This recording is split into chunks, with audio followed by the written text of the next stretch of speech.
Welcome to Manager Tools. This is Sarah. And I'm Mark. Today's podcast, Network Building, the St. Jude Rule, part 1 of 1. As always, folks, our content has been crafted by humans, me, and now certified by Proudly Human. The questions this cast answers are, how can I build my network in a downturn? How should I respond to colleagues who are laid off? What can I do for colleagues who are job hunting? If you want answers to these questions and more, keep listening. Great leadership is not intuitive. It's learned and it's practiced. The M Conference introduces you to other experts leading in their field. 9 great speakers, 2 full days of networking, gaining new insights from industry leaders and unforgettable experiences that you're going to want to do again next year. Start planning for this year's M Conference because seats are limited. Register at manager-tools.com/M Conference. All right, folks. Today we are here to talk about job loss. Not a pretty topic, but one that's impacting a lot of individuals. And continue to impact people for probably the next couple of years. Mm-hmm. That's absolutely it. And if you're out there and you've never been impacted by losing a job or getting fired or getting laid off, lucky you. But unfortunately, more people who go through it wish more people who hadn't gone through it did a better job of helping. And when that happens, when you're the person that wants help and help seemingly just isn't there, it's really easy to feel lonely and afraid. And today's podcast is St. Jude, the patron saint of lost causes, tells us what to do for those who are going through hard times. So that's what we're here to talk about today. Yeah. So our outline is really simple. We have 3 points. First of all, why St. Jude? We don't mean to get biblical particularly. Secondly, we're going to talk in detail about how you can help. And the last part, why is this actually network building? Because that's the title of the show, right? Network Building, the St. Jude Rule. Mm-hmm. Absolutely. Okay, so we're going to start with the why St. Jude. And Mark, since you wrote this podcast, do you want to cover the beginning? Sure, I'd love that. So folks, St. Jude is the patron saint of lost causes. Now, why is that? You'd be surprised. The world was not that much different 2,000 years ago than it is today. Because the name Jude was very close to Judas Iscariot, the disciple who betrayed Jesus, Jude ended up being judged as maybe being like Judas. So it was so much so that Jude was rarely turned to, even though he's one of the disciples in the history of humankind, to be called on for help or assistance in times of difficulty. It is believed, based on the record, the historical record, that Jude became very convicted about helping those in challenging situations. Because normal people, I use normal loosely, didn't call on him because maybe he was Judas. Maybe he was the guy that betrayed Jesus. And frankly, he ended up thinking, well, I have to go serve those people who are most in need, who would take anybody who would help them, no matter what. And so when people get laid off, when people get fired, when people get furloughed, we'll talk more about how they feel. It's happened to me. I got fired. And we want to urge you in this cast to think and feel like St. Jude when those around you suffer a career setback. Please, folks, go where others won't go, even if it makes you uncomfortable. Because, as the saying goes, there but for the grace of God go I. Mm-hmm. Now, folks, if you've ever lost a job, maybe you were fired or you were laid off or you just happened to leave college or university at a really, really bad time in the job market, whatever that reason was, if you've been in this situation before, you know what it's like. Now, if you haven't gone through it personally, We can assure you, we definitely don't recommend it. It's like a 1-star review. Do not do. Right. And can I just share my experience? Yeah. I got fired from a company. I didn't trust the boss, so I should have seen it was coming, but I didn't because I was, 20, I don't know, 27, 28. And no, I guess 30. And I was amazed that the people who were my friends in a small company, 10, 12 employees, not one of them reached out to me. Now, admittedly, this is before email, but they all had my home phone number. Nobody called me. Now, I was lucky, thanks to the Army, thanks to West Point, and so on. I had gotten over the firing before I got home. In fact, when I got home that day, my wife at the time was nursing our third child. He had just been born, and stupidly, because I had a good relationship with my boss, even though I knew I shouldn't trust him, we had named him after my boss who had just fired me. But I was driving home. It's a 10-minute drive, 15-minute drive maximum home. I realized after deciding upon graduation from the academy and serving the Army and so on, that was not my job, which is a big insight for me. I got home and I walked into the bedroom at 8:30 in the morning. And my wife said, "What are you doing home?" And I said, "I got fired." And the look of panic on her face was just amazing. She was like, "What are we going to do?" And I made the mistake of taking that very literally. And I said, "Well, I don't know about you, but I'm going to go get a cup of coffee." She did not like that answer, but I was already over the trauma You'd already experienced it. Yeah, I'm going to be fine. But not one of my colleagues, not one of my friends in the small town we lived in reached out to me. Not one.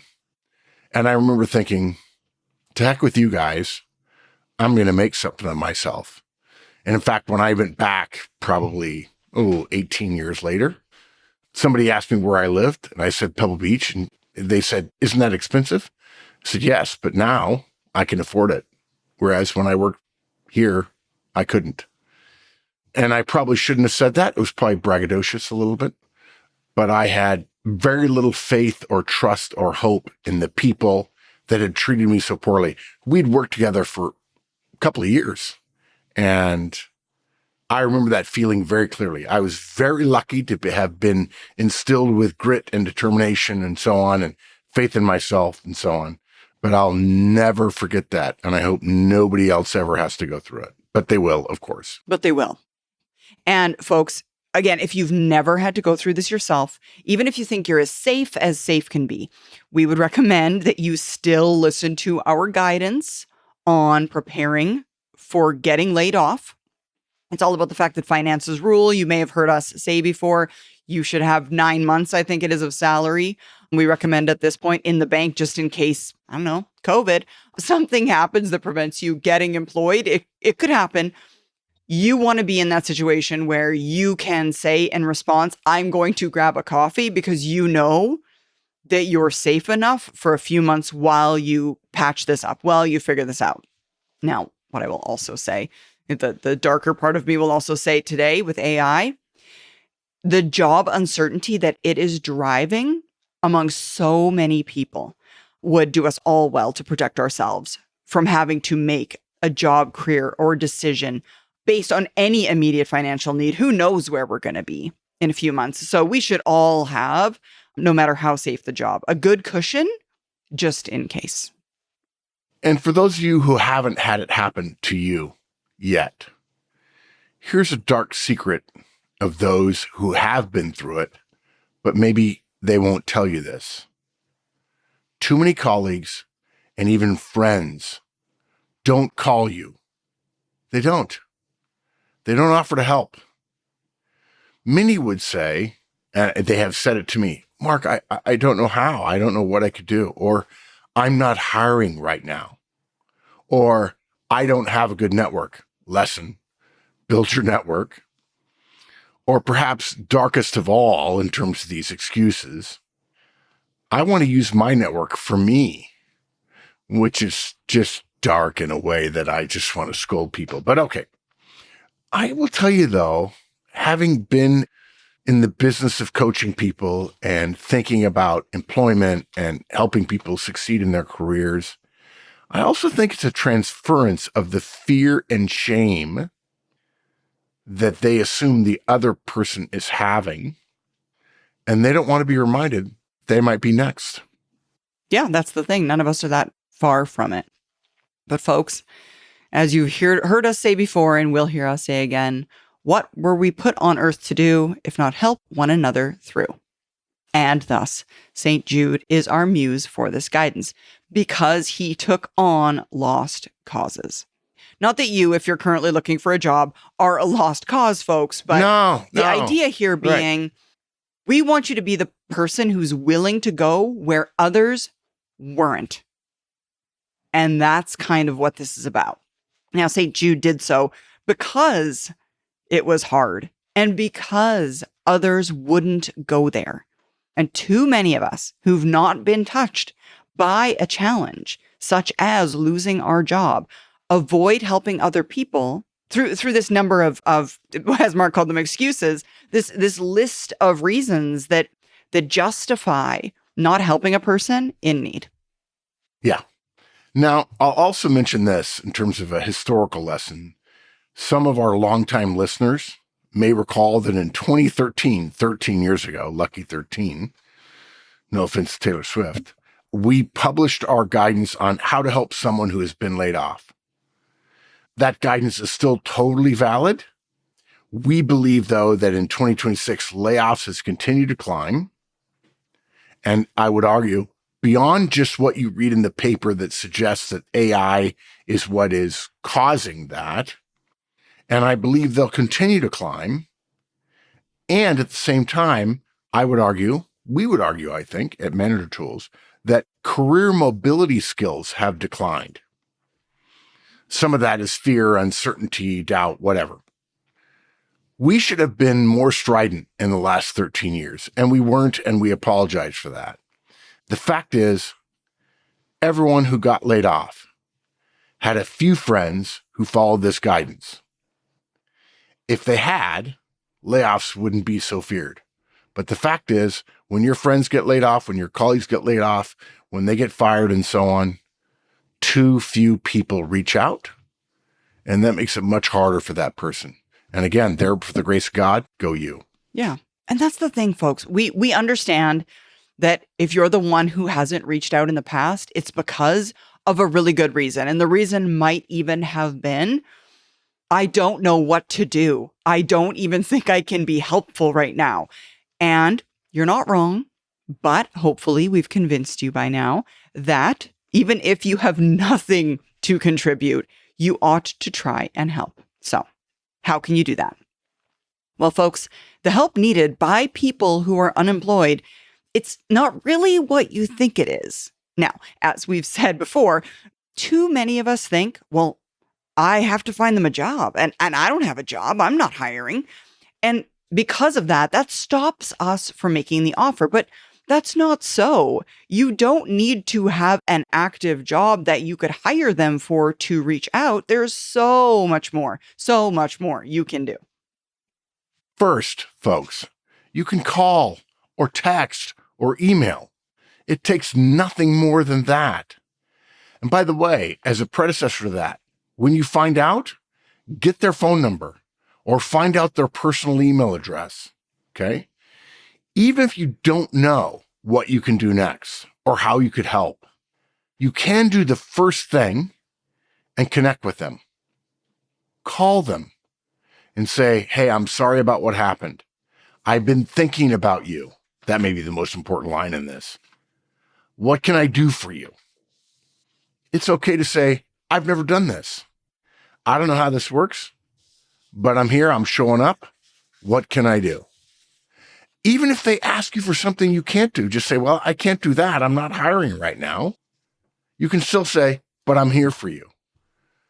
At the first level, that's what they need. Level 1, that's what they need. Some people who show up and say, I'm here for you. Yeah. Now, I think some of our licensees will be aware of the fact that occasionally we feature an individual in the licensee community who is searching for a new role. It's not weekly, but every time a licensee, and that includes you if you're looking for a job, writes us and says, hey, I'd like to be featured in things, we will feature you and your job search in things. Now, today isn't about those people. It's about how you can help. The yous that aren't looking for a job right now, the way you can help is when you see someone else's job search featured in things we think, connect with that person on LinkedIn. Just connect with that individual. And send them, you don't have to go so far as to send them a note. Just grow their audience. Send them a text message, even. Just saying something simple like thinking about you. Sorry about what happened. Let me know if I can help. Or send an email, right? Sorry about your situation. I'm going to stay in touch. If I can do anything, please ask. And folks, even that simple outreach, even though you're not offering anything really other than, hey, I'm here. If I can do something, let me know. That by itself is incredibly powerful. Losing a job makes even the best of us feel a failure. First off, an individual who has lost their position, their job, feels a professional failure. Even when everyone around them, all of their past colleagues, agree that they're shocked that as an individual, you with a satisfactory performance were caught up in a layoff. And folks, layoffs are clumsy, ugly, organizational things. They often catch people whose performance wasn't deserving of it. But that doesn't mean that the individual who's been laid off doesn't feel as though, regardless of whether it's true, their performance somehow contributed to this organizational choice. You know, it's funny, Sarah, you use that word ugly. And a lot of times people write me and say, I'm surprised you said this or that or the other thing. I think they'll write us and say, I think ugly for a corporate system? Yeah, it's ugly. It's clumsy. You could be a top performer and get laid off. You're in the wrong division at the wrong time. You've got a boss who has no political friends. You're in a situation where the corporate entity that you're a part of, the sub-entity, isn't well regarded or isn't meeting its targets, whatever it might be. And people are shocked. And if you're thinking right now, folks, that the people who get laid off feel differently than people who were fired, think again. They don't. What they think about is, I don't have a job. Mm-hmm.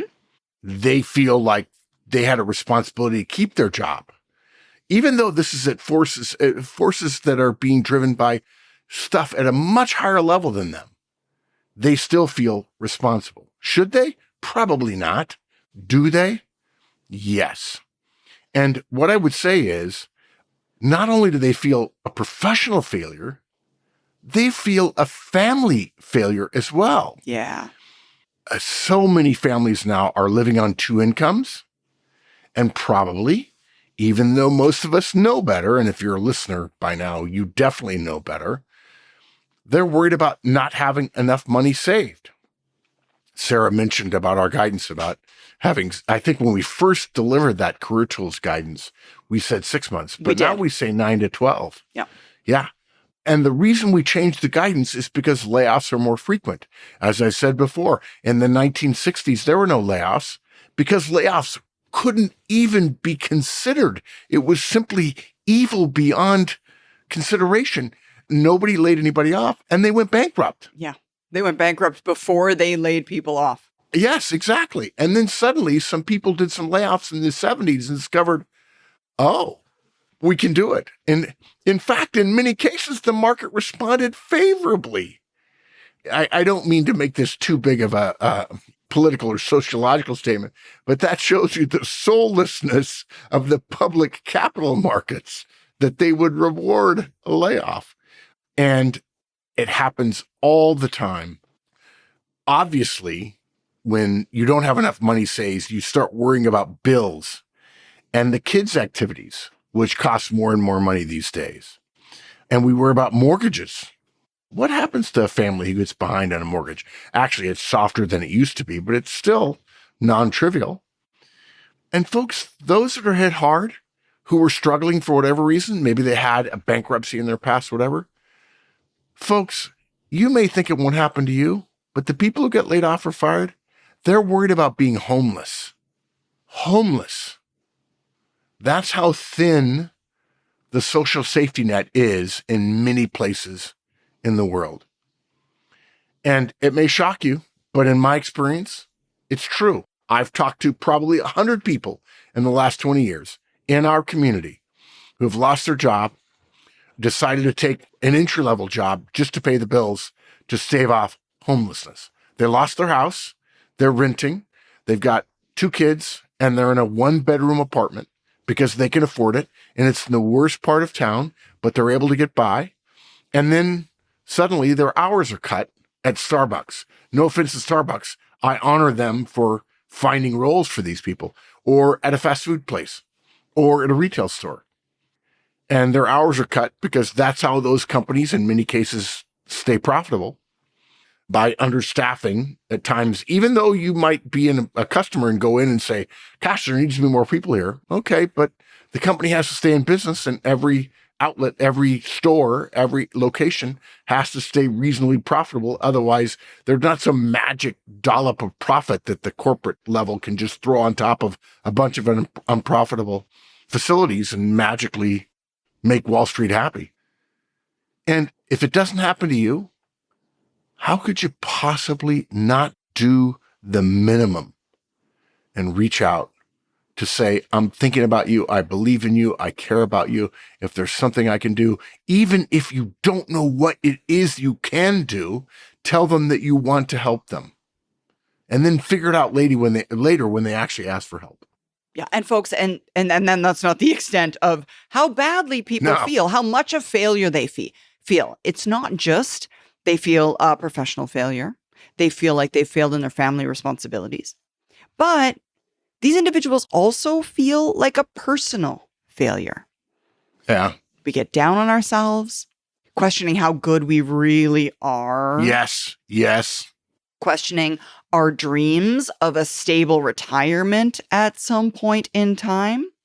They become ashamed when they have to take on those, what some would call menial jobs, working at Starbucks, working at Trader Joe's, to pay bills and stave off bankruptcy.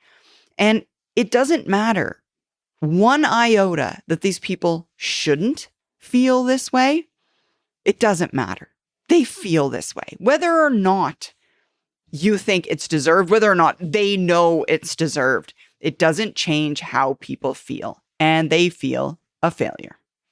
Yeah. And what does that mean for them? Those of us who have had that happen to us, we all too often feel a lack of energy to attack our own job search. We think about creating our resume, and we don't on a given day, our first or second day after getting fired, because it reminds us, having to create a resume reminds us of our shame and our embarrassment. Professionals who have lost their jobs lose for a time a great deal of our personal drive and energy because we're full of negative thoughts and, yes, even self-loathing. I thought I was a provider. I thought I was a professional. I thought I was doing well. And in fact, they might have been doing well. And then they get caught up in a layoff. And now all of the assumptions they had about themselves are in question. Mm-hmm. So folks, don't worry that there's nothing more you think you can do than just reach out and say, hi, if you need help, let me know. I'm thinking about you. That alone is plenty. Many of an individual's former colleagues, someone who's been laid off, to Mark's story earlier in this podcast, are going to do absolutely nothing. Nothing. At all. Not even reach out. Not say, hey, I'm thinking about you. Not, hey, let me know if I can do something. They're not going to do a single thing for all of the reasons that we've already mentioned. Can I say something? If you're a manager and somebody on your team gets laid off, even though you fought for them and you couldn't save them, why wouldn't you tell each one, hey, by the way, guys, here's Joe's cell number, or here's his personal email address. I would ask you all, there with the grace of God go you, send him a message and text me or Teams me or Slack me or email me and let me know you've reached out. Okay? Let's be the kind of place that cares for people, actually cares about people, rather than says we care about people. But then when people are separated from us, we don't behave as if we care about people, because if you cared about them, you would call, you would text, you would email. If you don't call, you don't text, you don't email, then the assumption is you don't care. And I don't suspect there are that many people in this community who actually don't care. So now all we need to do is give energy to that caring and actually behave like you care. Yeah. And I mean, but this is a Manager Tools podcast, right? So the folks that are listening to this, I would assume, are doing one-on-ones with their folks. And folks, if the amount you care about the relationship you have with your individuals in your one-on-ones ends the moment they're no longer a part of your team, that wasn't a relationship at all. If that's the confines of what you're willing to do to have a good relationship, it was a fictitiously good relationship designed to get the results that you wanted at the time that you wanted them. So what we're essentially saying here is just live the relationship you've always said you had with your folks. Ooh, live the relationship you've always said you had. That's a Hall of Fame right there. That's a good one. Well, the truth of it is just hearing from someone who's willing to break that barrier of shame and uncertainty makes a person who's been laid off or fired or whatever the case may be feel better. It feels like someone cares about me. And it probably surprises you that they feel that they need to feel as though someone cares about them. But you can ask anyone who's been there. They need to be reminded that someone cares about them, because most people won't. Yeah. And if you say privately you care about them and then you don't reach out, how do they know? Is it important in the universal scheme of things that you care? Or is it important that they know that you care? And with their self-loathing, with their shame, with their embarrassment, with their fear about finances, is it important that you feel that way? Or is it important that you do something about it? Culture is behavior, folks. Your career is one of the most important things you will ever build.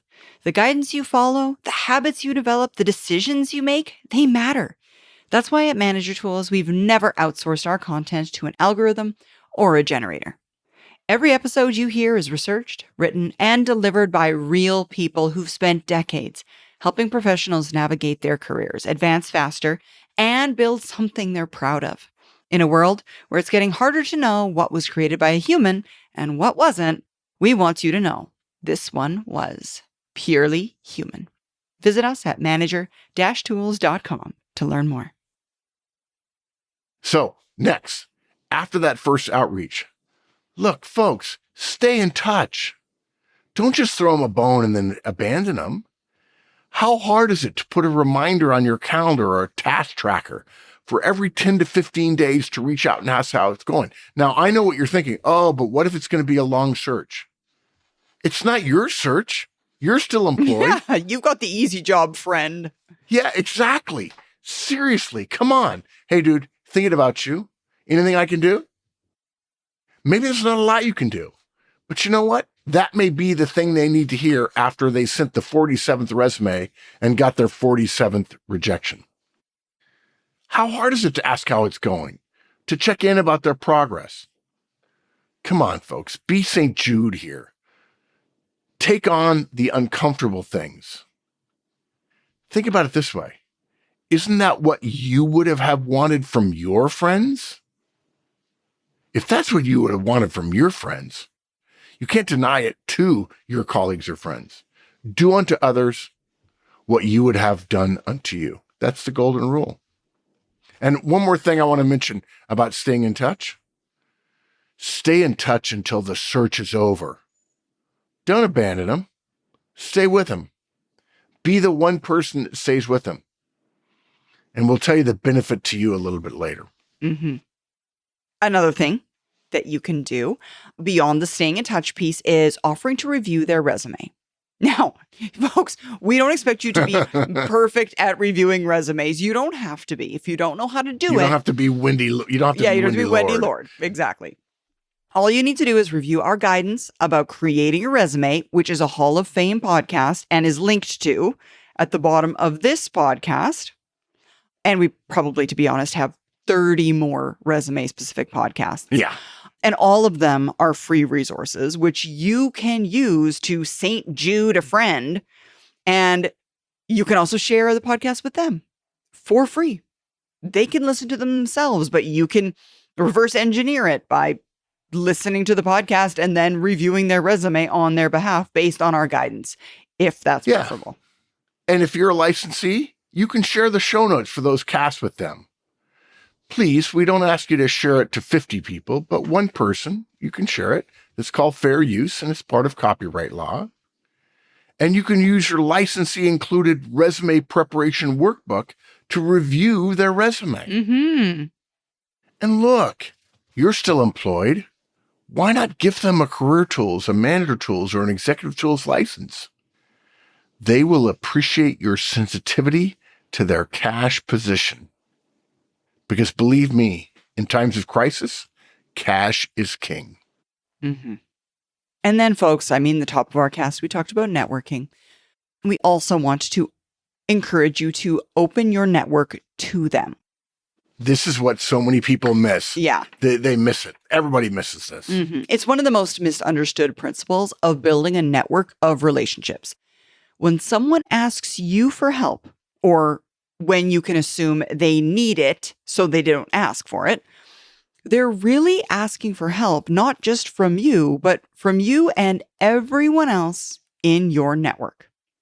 And when you ask your network, they're supposed to know that you're asking for help, not just from them, but from their network as well. Yeah. Look, I'll give you some simple math that I was doing when I was writing this cast. We'd be willing to bet that a good guesstimate of the number of people in the average professionals network is, everybody get their number in their head. I'm going to guess. I could be wrong. Sarah, I'll be interested. I've already read the show notes. Okay, yes, okay, fine. I know. But I'd be interested if you disagreed with I agree. my number. I agree. Yeah, okay. And the number of people in the average professionals network, even in the manager tools community, is 25. I would agree. Yeah, okay, good. Because folks, your network isn't just like all the people you've connected with on LinkedIn. We wouldn't ask them personally to help you move. Yeah. So 25, I think, is the right number for the average person. Yeah. And for the record, folks, we say 25, but that number is abominably, dangerously low. But as we like to say frequently on this show, this is manager tools, not fantasy tools. We're not going to make up a number. And by the way, please feel free to write us. Is it customer service at manager-tools.com? Yep, they can absolutely customer service at manager. Yeah, and let us know that we're wrong about you. Tell us you have a big network, and bless you for having it and making it available to other people. If you offer your help to a colleague who has lost a job, and your 25 friends ask their network, and I tell you, if some of you are thinking, well, Mark, the marketplace, well, the economy, well, AI, well, the war, well, tariffs. I don't care about that, folks. I don't.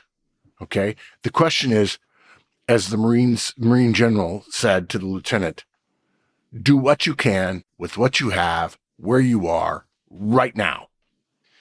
If you ask your 25 friends, and let's assume they all magically have 25 friends too, that's 625 people thinking about, maybe putting a minute of thought into work to help your colleague. That's a number. That math is not hard, but it is powerful. Mm-hmm. Absolutely. So folks, send an email to your network saying someone you know is looking for a job.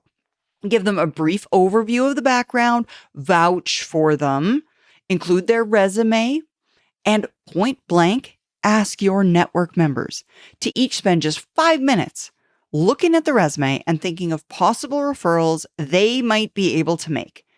And Ask them to ask their networks as well. So that's step one. And then follow up in a week. Follow up. Did you send it on? Did you hear anything? Like, is anybody interested in this individual? Like, right. Follow up. So let's remember something. You said vouch for them. I love that phrase. It's weighty. It's portentous, that vouch for them. Folks, you're not just saying, hey, I got a guy who got laid off. Here's a resume. See what you can do. This was your colleague before. Put some thought into what you're going to say about how good this person is. If you're wondering how to be salesy, use puffery. Make them sound a little bit better than they maybe appeared to you. Why? Because you want people to do that for you. Now you might say, ooh, I'm afraid I'm crossing an ethical boundary here. Don't worry. The interviewing process of whoever interviews them will determine how good they are. It is not your job to tell them, oh, they're lower or they're middle or they're upper. Okay? That's not your job. Your job is to help your friend, to help your colleague. And by the way, we don't even care if they were your friend. If they're your colleague, they were part of the band of brothers and sisters that work together for your boss, whoever he or she is, and you have an obligation. I think the organization has an obligation. It used to be during layoffs that organizations offered outplacement counseling and they offered resume help and all kinds of things. They don't do that anymore, okay? So it's up to us, the individuals, the ethical individuals in the world today, to do the right thing by someone who has been done hard by their organization. You know, offer to practice interviewing with the job searcher, okay? Spend 30 minutes giving them the highlights of what you know. And if you're wondering how you can get 30 minutes to do that, give up TikTok and Instagram on that day and you'll find the time. Then do a FaceTime interview with them or just do a phone interview. Have them use their phone to record it so they can listen to their answers later. Ask them the two big questions. Tell me about yourself and one or two significant accomplishment questions. If you think they need it, buy them access to our interviewing series. It comes with any of our licenses. Yep. All of which have a free months-long trial on them. Oh, even better. Yeah. I think the Career Tools license is $14.99. It's under $15. But that's only if your monthly license renews. Yeah. But the first month is free for a new licensee. So folks, now we're going to get to, I think, the question that's been lurking in everyone's mind, Mark. Right. Yes, I mean, this podcast literally starts with the words network building, and I feel like we haven't even talked really about network building. So why is this network building? Well, we hope that the St. Jude reference to helping someone who probably won't get as much help as they deserve makes sense. But what about the network building aspects? It's easy. If you take the time to follow these steps and help a colleague or a friend when they most need it, you're going to have created a permanent member of your network who will be eager for the remainder of their career, not just to help you, but your friends and everyone else around them. People who are helped in this way when they need it most, don't forget. They do not forget you. It reminds me of our guidance over and over and over again for the last 20 plus years. The best way to build a network is to give and give and give until it hurts, and then give some more. So I'm going to summarize.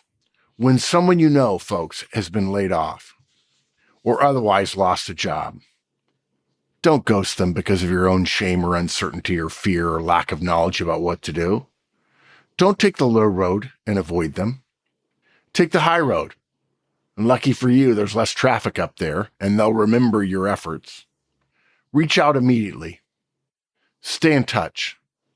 Help with a resume. Encourage. Support. Open your network. Practice interviewing. Text them the morning of their interview.